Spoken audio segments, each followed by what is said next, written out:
Bismillahir Rahmanir Rahim, alhamdulillah, wassalatu wassalamu ala rasulillah, amma ba'd.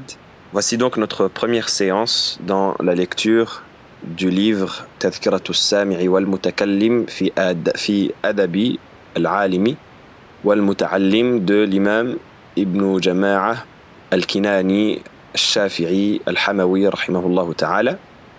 Et donc pour cette première lecture, on va commencer avec une très brève biographie de l'auteur que vous pourrez retrouver à la page 11 de votre livre, et on passera ensuite, Inch'Allah ta'ala, au début de cet ouvrage.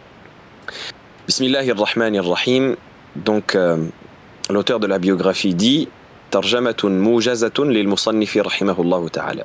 Donc, biographie brève et concise de l'auteur rahimahullah.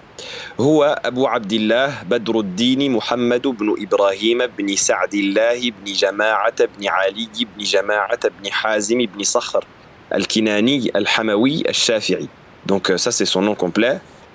Son surnom c'est Abu Abdillah, ce qu'on appelle la kunya. Son laqab c'est Badruddin, ou plutôt son deuxième surnom, si on pourrait dire, c'est Badruddin. Ensuite son prénom c'est Muhammad ibn Ibrahim, donc son père se nomme Ibrahim, ibn Sa'dillah, le nom de son grand-père, etc. jusqu'à son attribution et sa filiation, Al-Kinani, de la tribu de Kinana, qui est une tribu arabe connue, Al-Hamawi, référence à la ville de Hama, qui est une ville en Syrie, Al-Shafi'i, au vu de son école de jurisprudence, qui est shafi'ite. ولد عشية الجمعة الرابع من ربيع الآخر سنة 39 و600. Donc il est né la soirée du Jumu'ah, ou l'après-midi du Jumu'ah, le 4 de Rabi' al-Akhir, qui est en l'an 639. نشأ في بيت علم وديانة وقضاء فأبوه القاضي برهان الدين ابن جماعة توفي سنة 75 و600 من أهل العلم وجده كذلك. Et donc il a grandi dans une demeure et dans une maison et une famille de foi religieuse, et même qui avait des postes à haute responsabilité dans la communauté islamique, étant donné que son père c'était le qadi, c'était le juge islamique qui se nommait Burhanuddin ibn Jama'a, qui est décédé en l'an 675 de l'Hégire. Il faisait partie des gens de science, et son grand-père également. قرأ القرآن على والده وأتقن كثيرا من المتون. Il a étudié le Coran avec son père, et il a maîtrisé beaucoup d'ouvrages de jurisprudence, beaucoup d'ouvrages de science, ce qu'on appelle les mutun, les épîtres didactiques. ولما شب سمع من شيخ شيوخ حماه شرف الدين عبد العزيز الأنصاري وسمع من الرضي ابن البرهان والرشيد العطار والتاج ابن القسطلاني ابن القسطلاني والتقي ابن أبي اليسر وغيرهم. Et donc lorsqu'il a grandi un petit peu, il a entendu, c'est-à-dire qu'il a suivi les cours de plusieurs shuyukh de la ville de Hama, qui est une ville en Syrie comme on le disait, dont les noms étaient ceux qu'on a mentionnés précédemment: Sharafuddin Abdelaziz al-Ansari, Al-Radi ibn al-Burhan, Al-Rashid al-Attar, Tajuddin al-Qustalani, Taqi ibn Abi al-Yusr, et d'autres que cela. أخذ أكثر علومه عن القاضي تقي الدين ابن رزين وقرأ النحو على الإمام ابن مالك رحمه الله. Donc il a étudié la plupart des sciences qu'il a maîtrisées avec l'auteur, avec le cheikh, pardon, le qadi Taqi al-Din ibn Razin rahimahullah ta'ala, et il a étudié la science de la grammaire avec le très célèbre imam Ibn Malik rahimahullah, qui est l'auteur du fameux épître qu'on connaît bien, Alfiyat ibn Malik, qui est l'ouvrage de référence dans l'étude de la jurisprudence aujourd'hui, Alfiyat ibn Malik.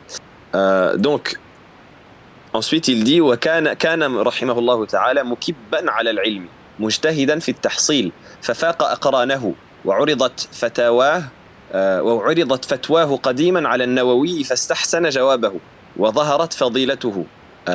Donc il dit c'est un homme qui était très très motivé dans l'étude de la science et qui faisait énormément d'efforts dans l'apprentissage de celle-ci, au point où il a dépassé ses camarades et c'est devenu quelqu'un de connu très rapidement, à tel point qu'un jour on a présenté l'une de ses fatwas à l'imam al-Nawawi rahimahullah ta'ala, qui est l'imam bien connu, qui était dans la même période donc, et il a aimé la manière dont il avait répondu, et il a considéré que c'était quelqu'un d'intelligent. Et donc ça montre que c'est quelqu'un qui était très respecté très tôt, et qui a eu un rang dans la science assez tôt. وظهرت فضيلته فولي قضاء القدس سنة 75 و600. Et donc c'est devenu le qadi de Jérusalem après cela, en l'an 675, l'année du décès de son père. وهو في مقتبل عمره ثم عزل ثم أعيد إلى قضاء القدس سنة 87 و600 وولي مع ذلك الخطابة فيه. Donc après cela, il a été écarté alors qu'il était très jeune, hein, c'est devenu le qadi de Quds. On a dit qu'il est né en l'an 639, n'est-ce pas?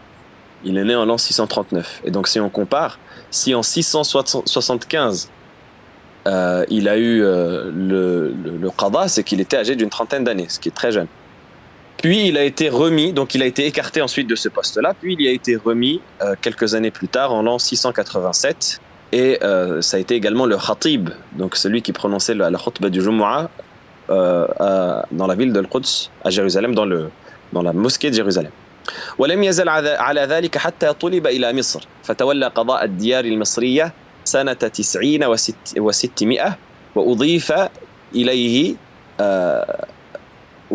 إليه الخطابة بالجامع الأزهر ثم عزل سنة 93 و600 وفي نفس السنة ولي قضاء الشام ثم عزل سنة 96 و600 ثم أعيد سنة 99 و600 وأضيف له الخطابة ومشيخة الشيوخ ولم تجتمع هذه المناصب الثلاثة لأحد قبله. Et donc il dit, ensuite il a été appelé dans plusieurs régions du monde islamique. Il a été appelé en Égypte pour être qadi, et il a été également le khatib de la mosquée d'Al-Azhar en l'an 690, puis il a été écarté 3 ans plus tard, et la même année, en 693, il est devenu le qadi du Sham, de la région de la Syrie, puis il a été écarté en 696 pour être réhabilité en 699, et c'était à la fois le qadi, à la fois le khatib, et à la fois ce qu'on appelle Sheikh al-Shuyukh, donc le cheikh principal de la région du Sham, et ces 3 postes n'ont jamais été rassemblés à personne avant lui. Ça a été le premier qui a eu les 3 en même temps.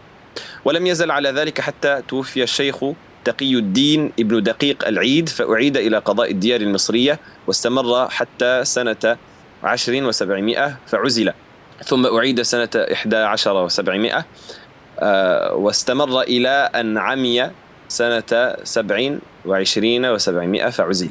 Et donc, il est resté sur cette position jusqu'à ce que l'imam Ibn Daqiq al-Eid, qui est un imam très connu, est décédé en l'an 702 de l'Hégire. À ce moment-là, il a été réhabilité en Égypte dans son poste de qada. Il y est resté pendant ces 8 années jusqu'à l'année 710. Et à la fin, il a été touché par la cécité, il est devenu aveugle et donc il a été écarté.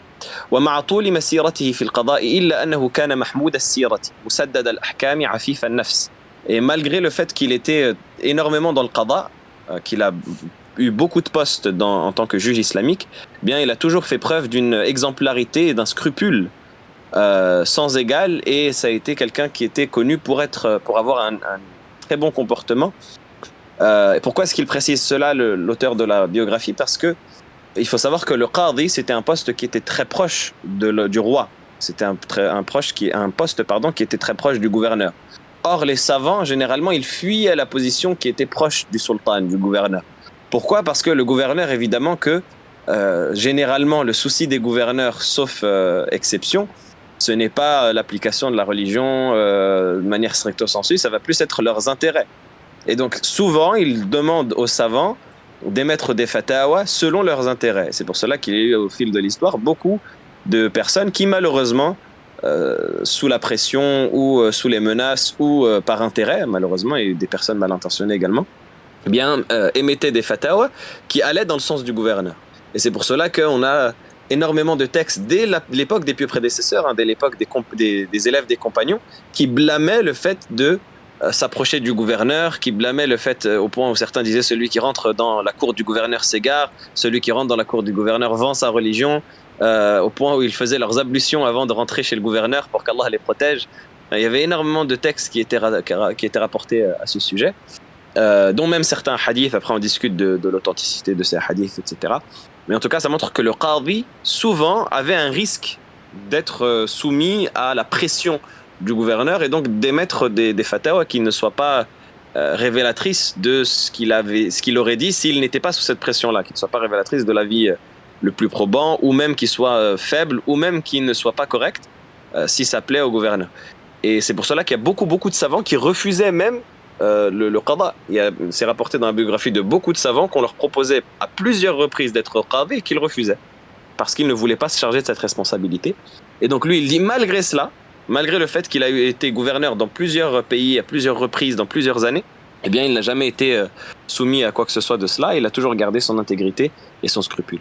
Il dit, أما التدريس فله في ذلك جهود مشكورة ففي دمشق درس في القيمرية والعادلية الكبرى والشامية البرانية وغيرها، وفي القاهرة درس في الصالحية والناصرية والكاملية وجامع الحاكم وجامع ابن طولون وغيرها، وقد تتلمذ له خلق أبرزهم ابنه عز الدين والصلاح الصفدي والشمس الذهبي والتاج السبكي رحمهم الله. Donc il dit il y a eu l'auteur a été enseignant dans plusieurs écoles en Syrie comme en Égypte au Caire, et il a eu énormément d'élèves qui ont pris de lui. Parmi eux, parmi les plus connus, il y a Zahabi, il y a Subki rahimahumullah parmi les grands noms. وأما التأليف فله فيه مشاركة جيدة، ومن أشهر تصانيفه المنهل الروي والفوائد اللائحة من سورة الفاتحة، والتبيان لمهمات القرآن، والمسالك في علوم المناسك، والنجم اللامع في شرح جمع الجوامع وغيرها. Il nous dit, quant à l'écriture, eh bien, l'auteur a écrit beaucoup d'ouvrages. Il a une liste, une grande bibliographie qui est composée de beaucoup d'ouvrages, qui est la liste que vous avez pu entendre, qui sont des ouvrages de référence, ou l'explication d'ouvrages de référence, comme Jam' al-Jawami' dans Usul al-Fiqh et d'autres références. Il dit وتنوع تصانيفه يدل على مشاركته في الفنون فكان رحمه الله صاحب معارف واطلاع. Donc il dit et le fait qu'il ait écrit dans plusieurs sciences, parce que là on a des ouvrages dans la science du tafsir, on a des ouvrages dans la science du fiqh, on a des ouvrages dans la science de usul al-fiqh dans la liste qu'il a évoquée. Bien tout cela, ça montre qu'il maîtrisait énormément de sciences et de matières, et que il avait une culture qui était très vaste. Il dit وكان مع ذلك ورعا صينا وافر العقل حسن الهدي متين الديانة زاهدا ذا تعبد وأوراد. Il dit malgré cela, il dit aux côtés de cela, plutôt aux côtés de son enseignement, de son écriture d'ouvrage, du fait qu'il était qadi, ce qui prenait énormément de temps, tout cela, ça prend énormément de temps. Aux côtés de cela, eh bien, c'était quelqu'un qui était connu pour son grand scrupule, c'était quelqu'un qui était connu pour sa piété, c'était quelqu'un qui était connu pour être très religieux, qui priait énormément, qui avait beaucoup de awrad, qui récitait beaucoup de wird, beaucoup de dhikr. وكانت فيه رياسة وتودد ولين جانب وقوة نفس في الحق وحسن تربية من غير عنف ولا تخجيل. Et il dit, et malgré cela, c'était quelqu'un qui était connu pour être très sérieux et en même temps très doux. Il avait ce sérieux d'un côté et cette douceur d'un autre qu'il appliquait en fonction du contexte. Et il dit وقوة نفس في الحق. C'est quelqu'un qui était connu pour avoir une vigueur face à la vérité. Il ne laissait pas la vérité se faire malmener face à lui, et il témoignait en toute vérité, en toute rectitude, sans violence, mais sans non plus honte. وكان رحمه الله مليح الهيئة أبيض مستدير اللحية جميل البزة دقيق الصوت ساكنا وقورا. Il dit il avait des belles caractéristiques physiques, il avait une belle voix, il avait une barbe ronde, il était charismatique, et il était en même temps serein, et on voyait la sérénité dans son attitude. وبعد حياة حافلة توفي الإمام ابن جماعة ليلة الاثنين 21 من جمادى الأولى سنة 33 و700 رحم الله ابن جماعة وأجزل له الثواب. Donc il nous dit, après une vie remplie de sciences, l'imam Ibn Jama'a rahimahullah ta'ala est décédé en la nuit du lundi, la 21e nuit du mois de Jumada al-Oula, en l'an 733, qu'Allah subhanahu wa ta'ala lui fasse miséricorde et qu'Allah subhanahu wa ta'ala l'accueille dans son vaste paradis.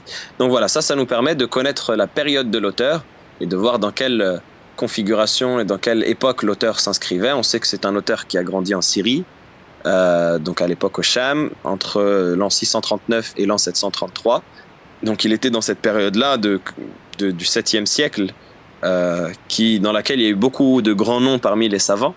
Et donc à vous après de refaire les connexions entre les différents savants. On a parlé de l'imam Nawawi, on a parlé d'Ibn Daqiq al-Eid, on a parlé de Dhahabi. C'était la même époque dans laquelle il y avait Ibn Taymiyyah, Ibn al-Qayyim.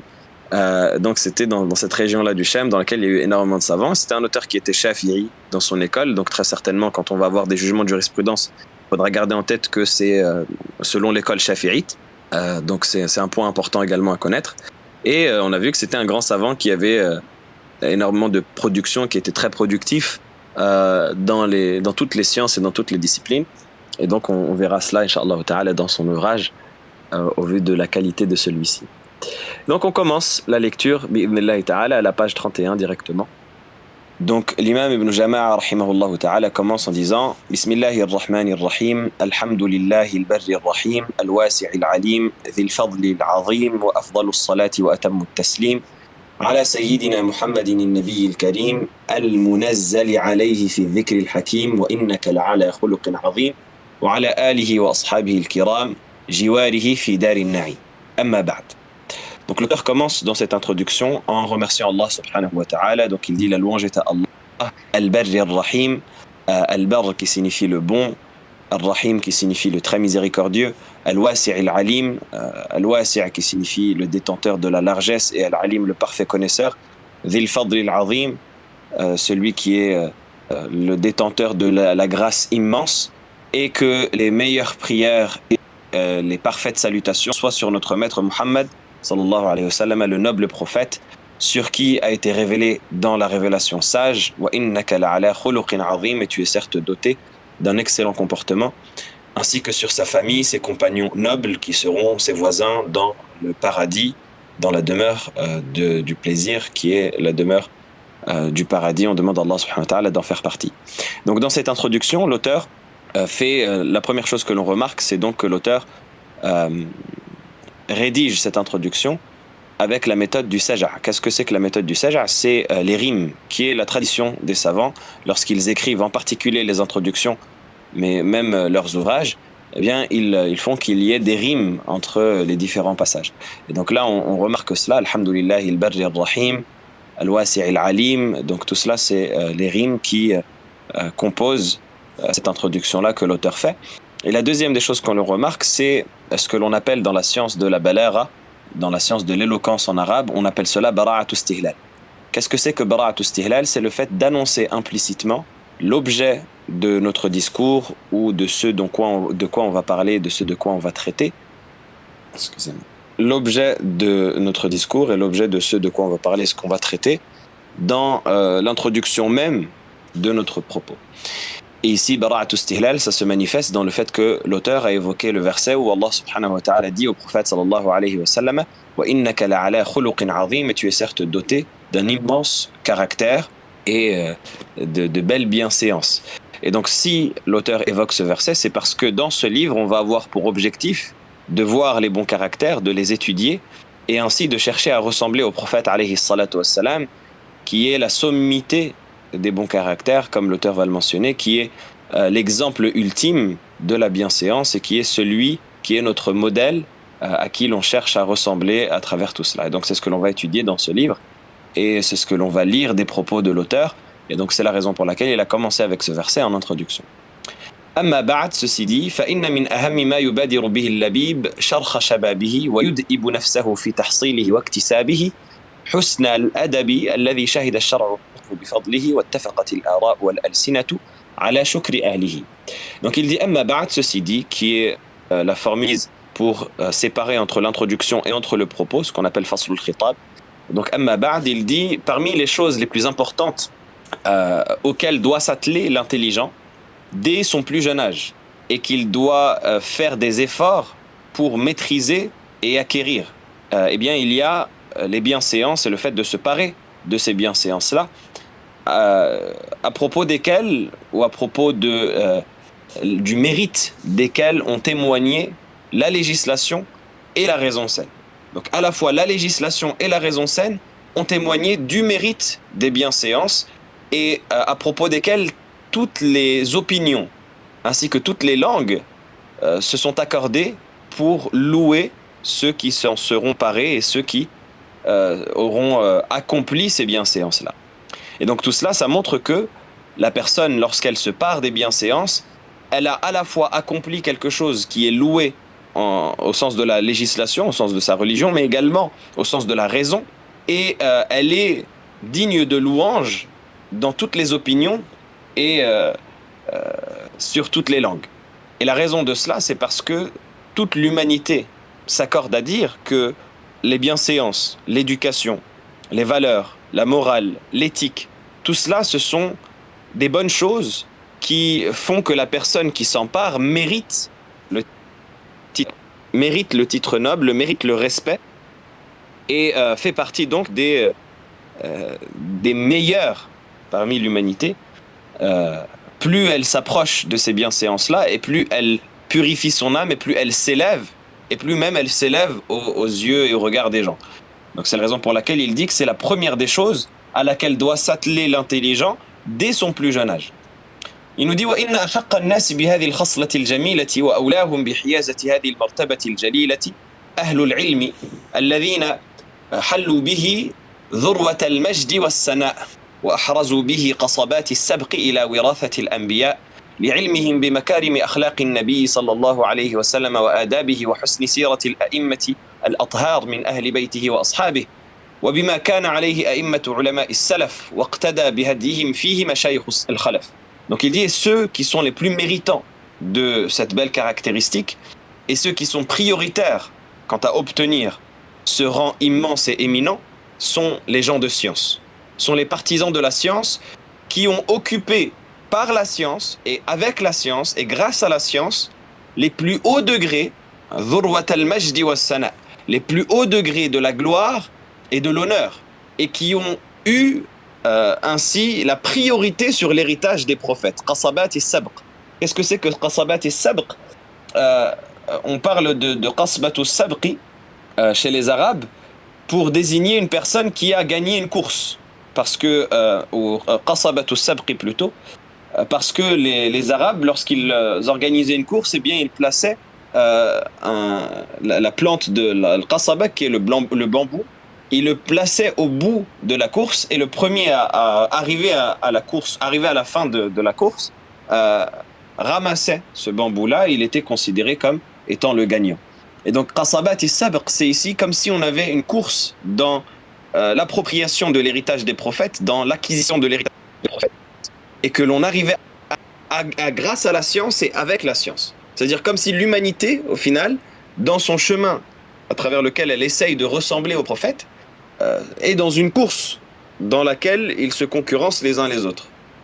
Et celui qui gagne la course au final, c'est celui qui arrivera à céder de la science pour arriver au bout de ce chemin-là. Et donc il dit, les gens de science qui sont dans cette situation sont ceux qui ont la priorité normalement et qui doivent en priorité s'atteler aux bienséances et essayer d'acquérir celle-ci en faisant les efforts qu'il faut pour atteindre cet objectif. Pourquoi?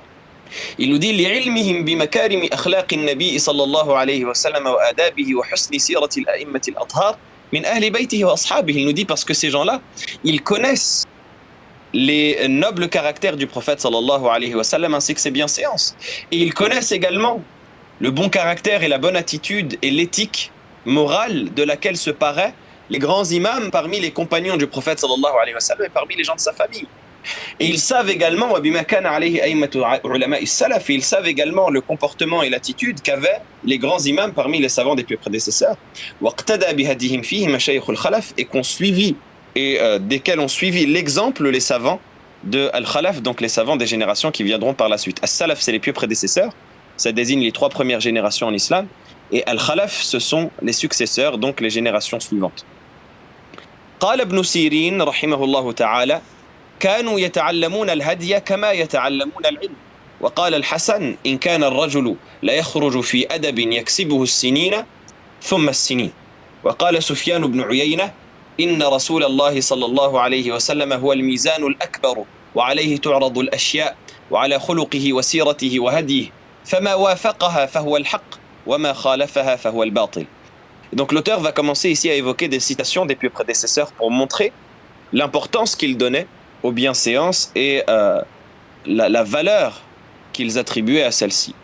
Et il va commencer par une citation de l'imam Ibn Sirin, Mohammed Ibn Sirin, qui fait partie des pieux prédécesseurs, qui est un imam très connu, dans laquelle il dit كانوا يتعلمون الهدي كما يتعلمون العلم. Il parle des pieux prédécesseurs donc, et il dit ils apprenaient al-hadi, qui est la bienséance, la bonne attitude qu'il faut avoir, كما يتعلمون العلم. Donc les savants de son époque, qui sont les compagnons, eh bien ils apprenaient la science comme ils apprenaient la bienséance comme ils apprenaient la science. Donc au final, ils avaient un apprentissage de la bienséance qui était équivalent à celui de la science.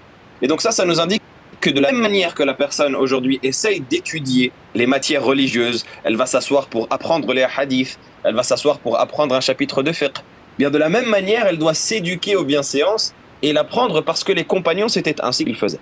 Et ils apprenaient et ils enseignaient à leurs élèves la bienséance comme ils leur enseignaient la science.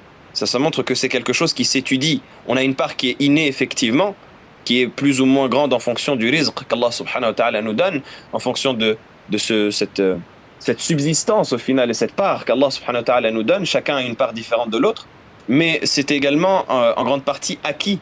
La bienséance et le comportement, on doit l'apprendre et on doit s'éduquer à cela. Ensuite, la deuxième citation qu'il évoque, c'est celle de Hassan al-Basri, rahimahullah, qui fait partie également des grands imams et qui est bien connu, dans laquelle il dit In kana ar-rajulu la yakhruju fi adabin. Donc il dit il y avait parfois une personne qui pouvait voyager à la recherche d'un apprentissage, d'une bienséance ou d'un bon comportement, yaksibuhu, qu'il voulait obtenir, as-sinina thumma as-sinin. Et donc son voyage pouvait durer des années à la recherche de cette bienséance et de ce caractère et de cette éducation. C'est-à-dire que les gens pouvaient voyager des années à la recherche d'un trait avec lequel ils pouvaient s'équer, avec lequel ils pouvaient s'élever en termes de morale et en termes d'éthique. Et ça nous montre les sacrifices qu'ils faisaient pour apprendre la bienséance, comme ils essayaient d'apprendre la science. La troisième citation qu'il évoque, c'est Sufyan ibn Uyayna, partie des grands savants des pieux prédécesseurs, dans laquelle il dit le messager d'Allah sallallahu alayhi wa sallam est la mesure ultime, al-mizan al-akbar, la mesure ultime sur laquelle ou avec on estime les choses qui nous arrivent dans notre quotidien. C'est-à-dire qu'il dit le prophète avec laquelle on va juger ce qu'il y a autour de nous comme trait, comme caractère, comme acte, comme parole et tout ce qui s'ensuit. Sur son caractère, sur son comportement et sur sa tradition, sur sa manière d'agir, sur ses habitudes, alayhi salatu wassalam. Ce qui correspond est donc la vérité et ce qui n'y correspond pas est le faux. Et donc voilà comment est-ce que les pieux prédécesseurs voyaient le modèle du prophète sallallahu alayhi wa sallam comme étant le juge ultime auquel ils exposaient toutes les différentes pratiques, les différentes paroles, les différents actes, les différentes pensées qu'ils pouvaient avoir. Eh bien ils le mesuraient à la mesure du prophète alayhi salatu wassalam, et ils prenaient le modèle du prophète sallallahu alayhi wa sallam comme une balance dans laquelle ils pesaient ces différentes pratiques et ils distinguaient ce qui était bon et ce qui n'était pas bon à la lumière du modèle du prophète sallallahu alayhi wa sallam, qui est le modèle de bienséance ultime. L'auteur continue en disant وقال حبيب بن الشهيد لابنه يا بني اصحب الفقهاء والعلماء وتعلم منهم وخذ من أدبهم فإن ذلك أحب إلي من كثير من الحديث. Il cite ensuite une quatrième citation qui est celle de Habib ibn al-Shahid rahimahullah ta'ala, qui fait partie également des savants des pieux prédécesseurs. Il est décédé en l'an 145 de l'Hégire. Et Habib ibn al-Shahid, il dit à son fils ici, c'est une citation dans laquelle il s'adresse à son fils et il lui dit « Ô mon fils, accompagne les fuqaha, les juristes, et al-ulama, les savants. Wa ta'allam minhum, et apprends d'eux. Wa khudh min adabihim, et prends de leur éducation, de leur bienséance, de leur attitude. Car cela, fa inna dhalika ahabba ilayya min kathirin min al-hadith, car cela m'est préférable que préférable que le fait que tu étudies énormément de hadiths avec ces savants. Ce qui est voulu ici, c'est que Habib ibn al-Shahid va parler à son fils de l'éducation qui est recherchée dans la compagnie des savants. Vous savez que ici on parle donc des savants qui sont dans les premiers siècles de l'Hégire, et à cette époque-là c'était la course à la transmission des hadiths, et il y avait beaucoup de savants qui hadith, on cherchait à transmettre le plus de hadiths du prophète alayhi salam parce que c'était cela le symbole fondamental de la science. Surtout qu'on est à une époque, à une ère où les sciences venaient à peine de se développer et de se formaliser en ramification de la science principale qui était le hadith, aux côtés évidemment de la science du Coran, qui était le premier fondement. Bien, le deuxième fondement principal, c'était la science du hadith.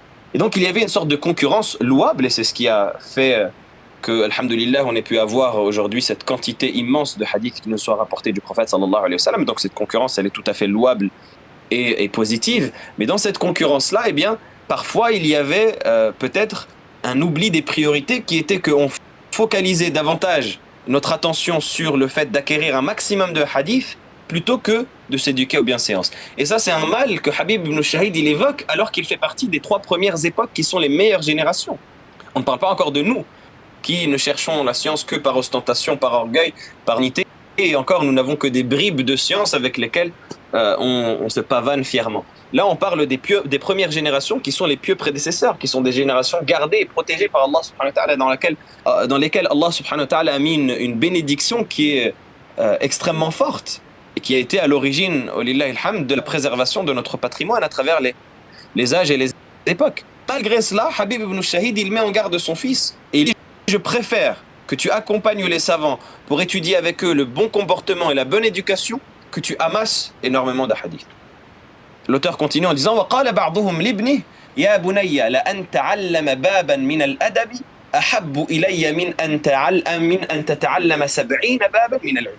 Et l'un des savants également dit à son fils: ô mon fils, je préfère que tu apprennes des bienséances plutôt que tu apprennes 60 chapitres des autres sciences. Et vous voyez ici l'importance que ce savant-là donne à l'apprentissage de la bienséance et à l'éducation. Il dit: je préfère que tu apprennes, mon fils, un chapitre de la bienséance et de l'éducation à travers lequel tu vas améliorer ton comportement, à travers lequel tu vas te renseigner sur les bonnes éthiques, sur les bonnes mœurs. Je préfère que tu apprennes un chapitre de cette matière-là plutôt que tu apprennes 70 chapitres de la science. C'est-à-dire 70 chapitres du hadith, du fiqh, de la science de l'héritage. Je préfère que tu apprennes un chapitre de bienséance. Parce que la bienséance, elle va t'éduquer. Parce que la bienséance, elle va te rapprocher d'Allah subhanahu wa ta'ala. Parce que la bienséance, elle va améliorer tes relations avec les serviteurs d'Allah. Parce que ta bienséance, elle va t'aider à accomplir davantage tes devoirs et à profiter de tes droits dans la mesure qu'il t'est accordé. Tandis que si tu apprends la science sans t'éduquer, eh bien tu vas tomber forcément dans les travers de l'orgueil, de la vanité, de la prétention. Et tu vas endurcir ton cœur. Et tu ne vas pas, au final, t'élever parce que tu n'auras pas été éduqué à l'élévation réelle. Mais tu aurais été éduqué uniquement à l'amassement. C'est pour cela que les savants mettaient en garde contre le fait d'apprendre de la science et brute, si on pourrait s'exprimer ainsi.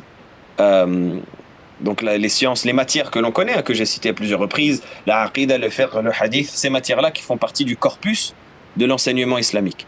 Bien, les savants mettaient en garde contre le fait d'apprendre sans s'éduquer. Et ça, c'est à l'origine la déclaration qu'a faite le prophète sallallahu alayhi wa sallam lorsqu'il a défini la religion en la définissant avec ses 3 degrés bien connus. Al-iman, al-ihsan. L'islam qui est relatif aux actes des membres, donc à tout ce qui est juridique, à tout ce qui est la loi, à tout ce qui est licite et illicite, ce qui est obligatoire, ce qui est interdit, ça c'est l'islam. L'iman, tout ce qui est relatif à la croyance du cœur, donc à tout ce qui est principe théologique, principe de foi, etc. Et l'ihsan, qui est l'éducation qui vient chapeauter ces 2 fondements extrêmement importants qu'on pourrait résumer à l'aqida al-fiqh. Une citation de le fait d'apprendre sans s'éduquer. Et notamment cette fameuse citation de l'imam Malik, qui est rapportée par beaucoup de savants, comme Al-Adawi et d'autres, dans laquelle il dit: Man tasawwafa wa lam yatafaqqah faqad tafassaq wa man tafaqaha wa lam yatasawwafa faqad tazaq wa man jama'a baynahuma faqad tahaqqaq. Il nous dit: celui qui s'éduque spirituellement à travers le tasawwuf, à travers l'éducation spirituelle, et qui n'a pas sa religion, eh bien il va tomber dans la perversité. Évidemment, parce qu'il va tout voir à la lumière d'une spiritualité qui va lui justifier toutes les choses que son ego lui inspirera en prétendant que ça l'élève spirituellement. Et c'est ce que l'on voit malheureusement, dont la connaissance est très limitée en termes de juridique, et qui vont justifier des choses injustifiables à la manière d'une prétendue spiritualité. C'est un danger duquel l'imam Malik rahimahullah de son temps met en garde et qui nous concerne tous au quotidien. Et c'est d'ailleurs ceux et les chrétiens qui sont arrivés à une certaine religion prétendue spirituelle dans laquelle ils se justifient tout dans la danse et comme turpitude, que c'est notre objectif d'atteindre cet amour-là. Et donc c'est dans ce mal-là également que peut se retrouver une partie des musulmans. Il nous dit وَمَنْ تَفَقَّهَ وَلَمْ يَتَصَوَّفْ فَقَدْ تَزَنْدَقَ. Celui qui cherche à apprendre sa religion sans s'éduquer spirituellement, eh bien celui-là, il ira vers l'hypocrisie. Pourquoi? Parce qu'il va arriver à un stade où il va commencer à jouer avec les limites, à pousser la chose jusqu'à approcher du haram en essayant de jouer et de zigzaguer sur les limites. Et donc tout cela, ça va endurcir son cœur. En réalité, en plus de la prétention, ça va endurcir son cœur, et ce qui va l'amener à l'hypocrisie. Et celui qui aura rassemblé entre les deux, eh bien, ce sera celui-là qui arrivera à l'objectif qu'il faut atteindre. Et on continue donc en citant d'autres citations parmi celles qui sont rapportées des pieux prédécesseurs, en disant وقال مخلد بن الحسين لابن المبارك نحن إلى كثير من الأدب أحوج منا إلى كثير من الحديث. Il dit Makhlad ibn al-Hussein, qui est un grand imam qui est décédé en l'an 191 de l'Hégire, qui était, comme l'a décrit l'imam Abu Daoud rahimahullah ta'ala, la personne la plus intelligente de son époque. C'était un grand savant. Il dit à Abdullah ibn al-Mubarak, qui est lui également un grand savant parmi les grands imams connus, il lui dit cette parole qui est extraordinaire, qu'il faut noter avec des lettres d'or et qu'il faut apprendre et mémoriser, qui est même devenue par la suite un proverbe, tellement elle est merveilleuse et elle renferme beaucoup de significations. Et en vérité, ça rejoint les citations précédentes. Mais dans cette manière de faire cette particularité qui fait véritablement une parole qui devrait être retenue comme proverbe. Nous avons besoin davantage de bienséance que de hadith que l'on apprend et que l'on transmet. Ici, l'auteur ou la personne qui est Makhlad ibn al-Hussein ne cherche pas à diminuer de la valeur des hadiths. Au contraire, les hadiths, ce sont notre vie, c'est notre oxygène dans notre lien avec Allah subhanahu wa ta'ala. Mais ce qu'il nous dit, c'est que ce qu'on doit rechercher en priorité, c'est la bienséance. Et nous avons besoin, c'est dans ce mot-là en vérité qu'il y a tout l'intérêt de cette citation, ahwaj, qui vient de l'haja, qui vient du besoin, de la nécessité. Nous avons besoin de beaucoup plus de bienséance que nous n'avons besoin de beaucoup de hadiths. Nous avons besoin de beaucoup d'éducation et beaucoup plus d'éducation que nous avons besoin de hadith. Donc cette citation, elle est forte de sens et elle rejoint ce qu'on disait précédemment. وقيل للشافعي رضي الله عنه كيف شهوتك للأدب قال أسمع بالحرف منه مما لم أسمعه فتود أعضائي أن لها أسماعا تتنعم به قيل وكيف طلبك له قال طلب المرأة المضلة ولدها وليس لها غيره. Donc l'imam Shafi'i rahimahullah ta'ala, qu'Allah subhanahu wa ta'ala l'agrée, on lui posa la question en lui disant كيف شهوتك للأدب, comment décrirais-tu ton envie d'apprendre la bienséance et d'augmenter en bienséance? Donc on pose la question à l'imam Shafi'i, on lui dit ton envie d'apprendre les bienséances, ça veut dire que l'imam Shafi'i est dans le sens d'évoluer dans cette matière-là et d'en apprendre encore davantage dans cette matière-là. Comment décrirais-tu? Et l'imam Shafi'i rahimahullah ta'ala répond à cette question en disant Asma'u bil harfi minhu. Parfois il m'arrive d'entendre une parole relative aux bienséances que je n'avais pas entendue par le passé. Mimma lam asma'hu. Al-harf, c'est un terme qui peut littéralement désigner la lettre, désigner le mot, comme il peut désigner la phrase, un passage, etc. Et donc ici il dit j'entends parfois un passage, une phrase, un récit de bienséance qui est relative au comportement, à l'éducation, que je n'avais pas entendu auparavant. Il dit fatawaddu a'dha'i anna laha asma'an tatana'amu bihi. Et voilà que je ressens que mes membres auraient aimé avoir des oreilles pour entendre cette parole-là et pour en profiter comme j'en ai profité. Qila wa kayfa talabuka lah. Et on lui posa la question Alors comment est-ce que tu l'étudies? Comment est-ce que tu le recherches? On a vu l'envie qu'il avait, maintenant la recherche. Comment est-ce que tu recherches les bienséances et le bon comportement et le fait de t'en parler? Il répondit Talabul mar'atil mudillati waladaha. De la même manière qu'une femme qui a perdu son enfant, alors que c'est son fils, pas d'autre enfant que lui, et elle l'a perdu. Imaginez cette femme-là, de par son amour pour son enfant, comment est-ce qu'elle le chercherait, la ferveur qu'elle mettrait dans la recherche de son enfant? Eh bien, c'est de cette manière-là que je recherche l'acquisition des bienséances. Et ça nous montre à quel point les pieux prédécesseurs donnaient une valeur immense à l'étude des bienséances et du bon comportement.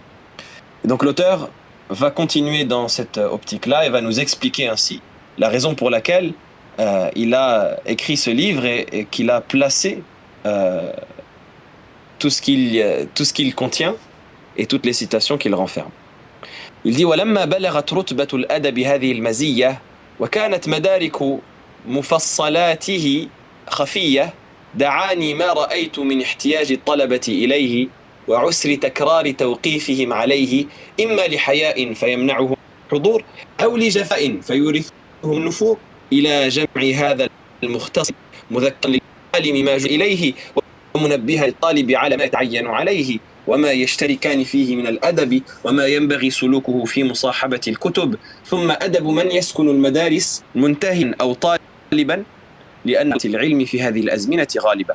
Donc il nous dit, étant donné l'importance des bienséances, au vu de l'importance des bienséances et au vu de la valeur de celle-ci, et étant donné que les voies de l'acquisition des bienséances sont parfois imperceptibles et subtiles, j'ai entrepris l'écriture de ce livre dans lequel j'ai rassemblé ce dont les étudiants ont besoin à propos de cette matière-là et ce qu'il est difficile de leur rappeler constamment, soit au vu de la gêne qu'ils éprouvent qui les empêcheront d'assister à ces assises, ou soit au vu de la sévérité à laquelle ils feront face dans ces assises qui vont les éloigner de celles-ci.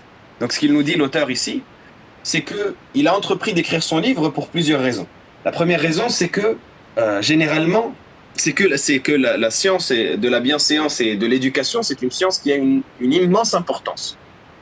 La deuxième raison, c'est que parfois le fait de la récolter dans les différents ouvrages qu'il la mentionne et dans lesquels elle est éparpillée, ça peut être difficile et subtil pour les personnes.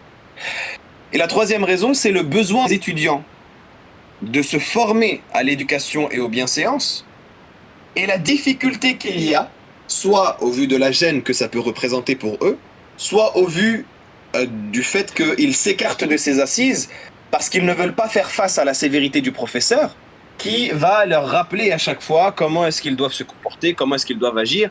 Et en quelque sorte, il dit, si le professeur va à chaque assise leur rappeler il faut adopter tel comportement, il faut agir de telle manière, etc., eh bien, ils vont s'enfuir de ces assises-là. Eh bien, pour éviter ce souci, il préférait rassembler tout cela dans un livre. Hein, donc il dit, j'ai préféré rassembler tout cela dans un livre afin de rappeler aux savants ce qu'il doit adopter comme bon caractère et afin d'attirer l'attention de l'étudiant sur ce qui lui est obligatoire en termes d'éducation, ce dans quoi les deux se rejoignent, que ce livre-là va à la fois s'adresser aux savants, aux professeurs, mais également aux étudiants et aux élèves, et également évoquer leurs bases communes qu'ils ont, donc les bienséances qu'ils doivent adopter les uns comme les autres, et quelques caractères et quelques bienséances, comme on a vu lorsqu'on a évoqué le sommaire du livre, qui sont importantes, notamment en termes d'attitude vis-à-vis des ouvrages, qui sont les outils de base de la science, ainsi que l'attitude qu'il faut adopter lorsque l'on habite dans les écoles dans lesquelles on étudie, que l'on soit un professeur, une personne qui a maîtrisé, ou un étudiant qui est là pour apprendre. Il dit parce que ce sont les lieux d'habitation des étudiants en sciences à cette époque, généralement. Il parle d'une époque, comme on a pu voir dans sa biographie, dans laquelle l'enseignement islamique était sur le modèle traditionnel. Et généralement, l'enseignement islamique traditionnel s'organise sous la forme d'internats, dans lesquels les étudiants vivent, habitent pendant une certaine période et étudient quotidiennement avec les professeurs qui leur enseignent dans ces écoles-là. Donc généralement, les écoles islamiques traditionnelles étaient sous le modèle d'internat, et c'est ce que l'on retrouve aujourd'hui, d'ailleurs encore à notre époque, malgré le fait que malheureusement l'enseignement traditionnel a perdu de sa superbe, mais c'est ce que l'on retrouve également dans les quelques régions qui le maintiennent, comme par exemple au Maroc avec le Madaris al-Atiqa, avec les écoles traditionnelles, comme en Inde ou au Pakistan avec les Darul Uloum. Ce sont généralement des écoles qui sont sur le modèle d'internat, et c'est ainsi que c'était dans la région de l'auteur en Syrie, en Égypte, etc. Et donc l'auteur va également évoquer les bienséances qu'il faut adopter lorsque l'on habite dans une école, parce que c'est tout aussi important que l'attitude qu'on doit avoir dans le cours, parce que l'école, le lieu dans lequel se fréquentent les professeurs, les étudiants entre eux, dans lequel ils restent entre eux, et donc c'est important à connaître. Et c'est également des bienséances desquelles profitent les musulmans de manière générale, même s'ils n'habitent pas dans les écoles, parce que ce qui doit être respecté par les étudiants dans ces milieux de sciences doit également l'être par les musulmans dans les autres milieux. L'auteur nous dit ensuite وجمعت ذلك مما اتفق في المسموعات أو سمعته من المشايخ السادات أو مررت به في المطالعات أو استفدته في المذاكرات وذكرته محذوف الأسانيد والأدلة كي لا يطول على مطالعه أو يمله.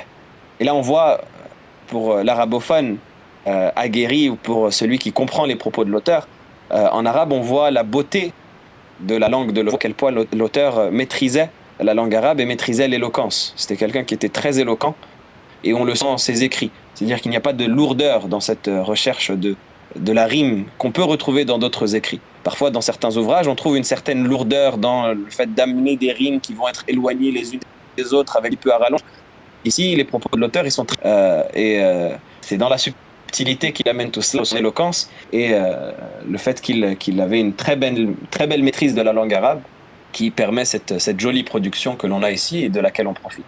Et donc l'auteur nous dit, j'ai donc rassemblé dans ce livre ce que j'ai pu entendre, notamment de la part de certains de mes professeurs, ou ce que j'ai pu lire dans certaines de mes lectures, ou ce de quoi j'ai pu profiter de certaines séances et assises de rappel avec mes camarades, tout en l'évoquant, en ne citant pas les chaînes de transmission de chacun de ces textes-là, ni les preuves qui sont derrière les fondements que je cite et les traits de caractère et de bienséance que je cite, afin que ce ne soit pas trop long pour celui qui lit, ni trop ennuyant. Et la sagesse de l'auteur dans le fait que l'objectif dans son ouvrage, c'est d'éduquer, aider à la fois les étudiants débutants et également les professeurs ou les savants. Et donc si son objectif c'est d'éduquer, il n'y a intérêt à faire trop long, à ennuyer, parce que l'objectif c'est de donner une production qui soit accessible pour que ça permette d'en puiser directement les bienséances qui nous sont. Donc c'est la raison pour laquelle il n'évoque pas les chaînes de transmission dans les textes qu'il cite, parce que l'objectif c'est le texte lui-même, non pas la chaîne qui y amène. Et il ne cite pas également les preuves. Une personne pourrait s'étonner en disant quand est-ce qu'il retire les preuves des choses qu'il évoque? Est-ce que ça veut dire que ce livre-là n'aura pas de versets ni de hadiths du prophète sallallahu alayhi wa sallam? La réponse est évidemment non. Il y a énormément de versets, énormément de hadiths dans ce livre. Mais ce qu'il veut dire par les preuves, c'est que parfois il va citer des bienséances à adopter sans s'atteler à amener toute l'argumentation juridique derrière, pour que ce soit raccourci, pour que ce soit prêt à appliquer. Mais notre attitude par rapport à cela, c'est d'avoir un respect et une bienséance envers les savants. Et c'est de comprendre que les savants ne citent une chose dans leurs ouvrages en ayant une preuve de cette chose-là. Et ils ne vont pas s'aventurer à citer des choses desquelles ils n'ont pas d'argumentation, ou sur lesquelles ils n'ont pas de preuve. Et ça, c'est un respect que l'on doit avoir et une bienséance qu'on doit avoir, notamment dans notre étude avec les savants. Les gens de science, lorsqu'ils citent une chose, ils citent cette chose-là parce qu'ils savent que c'est une chose qui est établie dans notre religion. Alors si on va demander à quelqu'un de science quelle est ta preuve, ça va être un manque de respect. Et parfois, c'est de base, ça peut être des généralités dans le livre d'Allah subhanahu wa ta'ala, dans la sunna du prophète alayhi salatu wassalam. Généralités que l'on ne peut comprendre que si on est à leur niveau de savant. Et que notre faible niveau qui n'est même évident, ne nous permettrait pas de comprendre, même si peut-être on expliquait le bien chose. Un exemple très simple qui me passe par l'esprit, c'est l'exemple du fait que certains savants citent que le rapport de l'étudiant avec son professeur doit être le rapport de l'enfant avec son père. Et que l'étudiant doit consulter son professeur, il doit lui demander l'autorisation, il doit profiter de ses conseils comme un enfant donnerait conseil à son père. Une personne pourrait essayer de cela et dire oui, mais ce n'est pas mon père. Je n'ai pas à lui donner la même bienséance qu'avec mon père. Bien, les savants profitent ou tirent ce fondement-là de la bienséance et de l'éducation, de généralités qu'ils trouvent dans le livre d'Allah subhanahu wa ta'ala et également dans la sunna. On a des hadiths qui vont dans ce sens et qui abondent dans ce sens. Parmi ceux-ci, il y a notamment le verset dans lequel Allah subhanahu wa ta'ala nous évoque la place du prophète sallallahu alayhi wa sallam par rapport où il dit « An-nabiyyu awla bil mu'minina min anfusihim wa azwajuhu ummahatul lahum » Le prophète est plus à même des croyants que leur propre personne.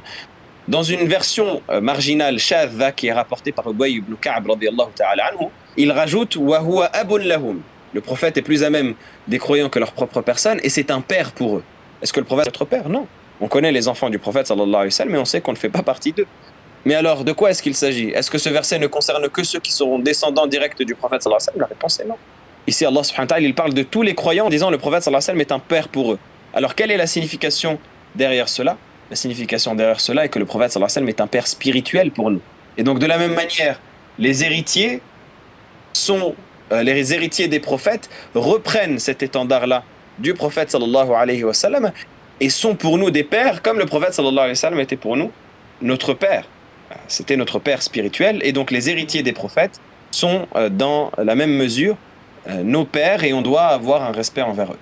Donc voilà pour la raison pour laquelle l'auteur nous cite que il ne mentionnera pas les preuves et les argumentations détaillées qu'il y a derrière chaque fondement de bienséance. Et on doit savoir qu'on doit adopter ces bienséances-là et s'emparer et suivre l'auteur et lui faire confiance dans ce qu'il dit, en sachant que c'est ce grand savant qu'on connaît et qui ne fait que transmettre et rapporter les paroles d'Ahl Sunnah wal Jama'a, des gens de la Sunna de manière générale, à travers le livre d'Allah et à travers la Sunna du prophète alayhi salatu wassalam.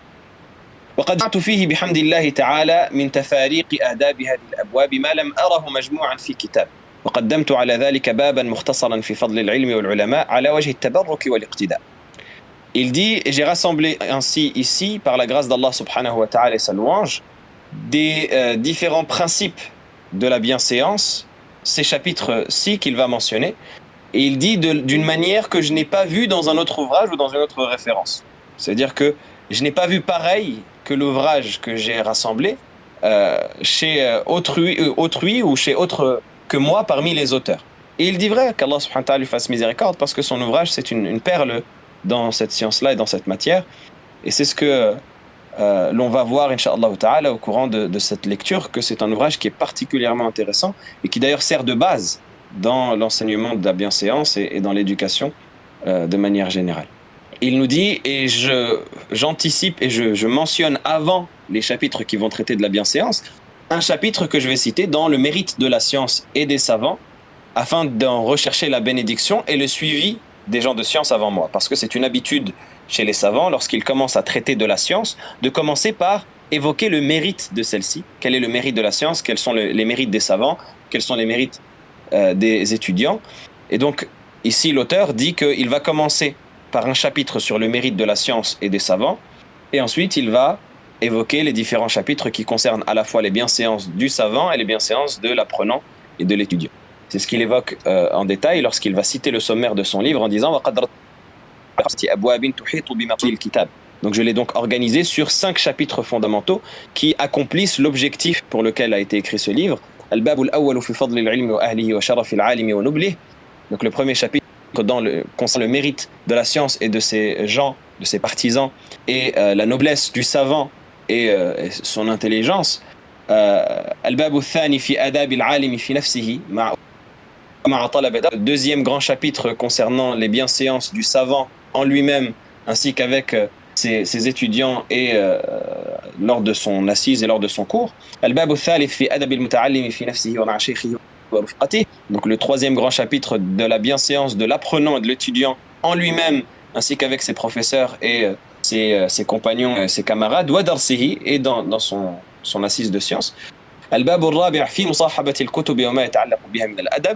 Donc le quatrième grand chapitre concernant le fait de s'accompagner des livres, la compagnie des livres et les comportements qu'on doit adopter vis-à-vis des livres et des ouvrages desquels on se sert pour notre apprentissage.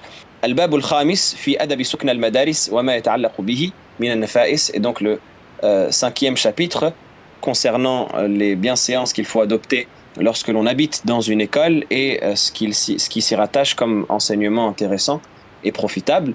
Il nous dit enfin وقد سميته تذكرة السامع والمتكلم في أدب العالم والمتعلم. Je l'ai donc nommé le rappel de celui qui écoute et celui qui parle concernant les bienséances du savant et de l'apprenant. والله تعالى يوفقنا للعلم والعمل ويبلغنا من رضوانه نهاية الأمل. Et qu'Allah subhanahu wa ta'ala nous permette d'acquérir la science et de la mettre en pratique et nous fasse atteindre sa satisfaction dans les plus hauts degrés de celle-ci. Qu'Allah subhanahu wa ta'ala nous accorde cela. Et donc c'est ainsi que s'achève l'introduction de l'auteur, et on verra bi'idhnillahi ta'ala à la séance suivante le premier chapitre de cet ouvrage béni. Qu'Allah subhanahu wa ta'ala vous préserve. Jazakumullahu khayran. Wa assalamu alaikum wa rahmatullahi wa barakatuh. Une petite parenthèse pour ceux qui se posent la question de pourquoi est-ce qu'on a recommencé cette séance. Comme je le disais au début, on recommence cette séance pour corriger quelques points, pour améliorer également la lecture d'hier qui, au vu de quelques soucis techniques, a été un peu précipitée, un peu perturbée, et ça ne m'a pas plu, la lecture qu'on a faite hier. C'était assez saccadé. On a eu un petit souci technique au début qui a fait que je manquais de concentration. Et donc ça, c'est la première des choses. Et la deuxième des choses aussi, et j'y ai réfléchi en pensant à cette... alors, je ne sais pas si on m'entend toujours. Donc, je disais que j'ai réfléchi en pensant à cette organisation. C'est de tester la patience des étudiants. Parce que la patience, c'est également une vertu de laquelle on doit se parer avant même d'apprendre la bienséance. Et donc, ceux qui allaient dire « Ah, on a déjà vu, c'est la même chose qu'hier, ça me fatigue, etc. » eh bien, seront privés de la science. Et ceux qui prendront leur mal en patience et qui sauront atteindre cet objectif-là de l'endurance dans l'étude de la science, eh bien, profiteront de la répétition. Et vous savez que certains savants, il est rapporté de beaucoup de savants, lorsqu'ils clôturaient l'étude d'un épître ou d'un livre, il leur arrivait de recommencer le même. Et il est rapporté de l'un qui avait fait cela, que ses élèves, à un moment, ils se sont plaints. Ils ont dit « Mais pourquoi est-ce qu'on recommence le même au début? On vient de l'étudier. » Et ce savant-là leur a dit dans ce qui est rapporté « Écartez-vous de cette assise-là, car vous ne méritez pas d'y participer. » Parce que celui qui ne patiente pas sur la répétition, eh bien, il n'arrive pas à la maîtrise. Et la maîtrise, elle ne s'acquiert qu'à travers la répétition. C'est pour cela qu'on voit dans la biographie de beaucoup de savants qu'ils enseignaient et qu'ils transmettaient à leurs élèves la science en enseignant les mêmes ouvrages plusieurs fois. Parfois, un même ouvrage, on l'enseigne 10 fois, 20 fois, 30 fois. C'est le même ouvrage. On peut se dire, mais c'est bon, je l'ai appris, ça y est, je le connais par cœur. Parce que la science, elle est toujours profitable dans la répétition, elle est toujours profitable dans cette maîtrise-là que nous donne le fait de la voir plusieurs fois. Et comme dit le proverbe, ma takarrara taqarrara, qui se répète, c'est en répétant qu'on obtient la maîtrise. Ma takarrara taqarrara. Wallahu a'lam, jazakumullahu khayran, qu'Allah subhanahu wa ta'ala vous préserve. Donc, super, donc on fera 2 lectures du livre. On limite cet enseignement-là, ça vous suffit pour cette séance. C'est bon. Pour la prochaine séance, promis, Inch'Allah, on commencera avec le premier chapitre. Qu'Allah subhanahu wa ta'ala vous préserve et vous protège. Je vous donne rendez-vous à demain, bi'idhnillahi ta'ala, à la même heure, 18h30 pour la prochaine séance. Wallahu a'lam, jazakumullahu khairan. Assalamu alaikum wa rahmatullah.